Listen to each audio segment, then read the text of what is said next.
दोस्तों, भारत क्षेत्रफल की दृष्टि से विश्व का 7वां बड़ा देश है और इसका क्षेत्रफल 32,87,263 स्क्वायर किलोमीटर है।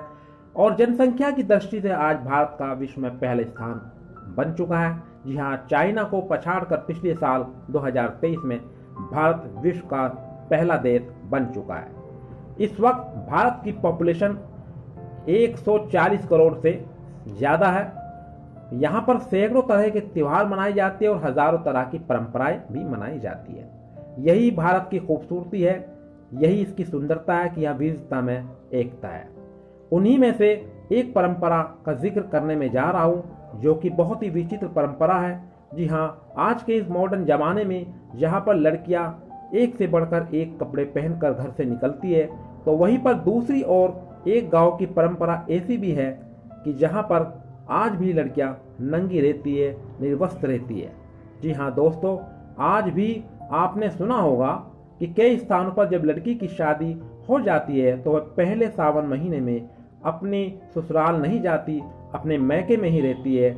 जी हाँ, लेकिन आज हम आपको एक ऐसे गांव के बारे में बताएंगे जिसमें शादी के बाद पहले सावन माह में सभी लड़कियां अपनी ससुराल में ही रहती है, और वो भी बिना कपड़ों के, न्यूड, निर्वस्त्र।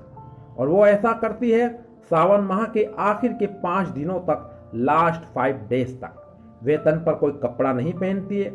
और ऐसी उनकी परंपरा है, ट्रेड है, ये उनका ट्रेडिशनल है, रिवाज है। जी हाँ, नवविवाहिताओं को बिना कपड़ों के ही रहना पड़ता है। आप भी सुनकर हैरान रह गए होंगे। और ऐसा रिवाज, ऐसी परंपरा कहीं और नहीं, हमारे ही भारतवर्ष में है। हिमाचल प्रदेश के मणिकर घाटी से मौजूद है, और मणिकर घाटी में उस गांव का नाम है पीनी गांव। जी हाँ, यूँ तो दोस्तों हिमाचल प्रदेश की लड़कियां सुंदरता में किसी से भी कम नहीं है, विश्व स्तर पर उनका नाम होता है। लेकिन अब सवाल परंपरा का है तो उसको भी फॉलो करना ही पड़ता है। इसीलिए वहाँ पर सावन माह की अंतिम 5 डेज तक, 5 दिनों तक नवविवाहिताओं को कोई भी कपड़ा पहनना मना है। लेकिन अब थोड़ा बहुत सुधार हो रहा है।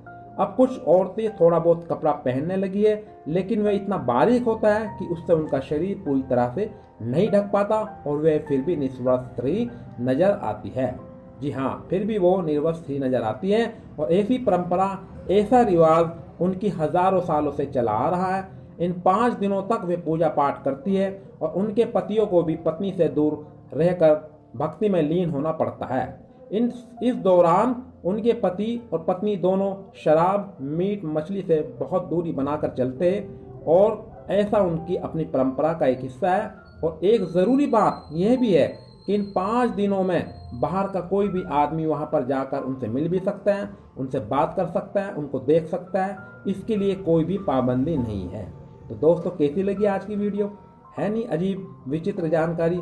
ऐसे ही फिर किसी नए टॉपिक के साथ मिलते, किसी रोज फिर आपसे मुलाकात करते। तब तक के लिए अपना ख्याल रखना।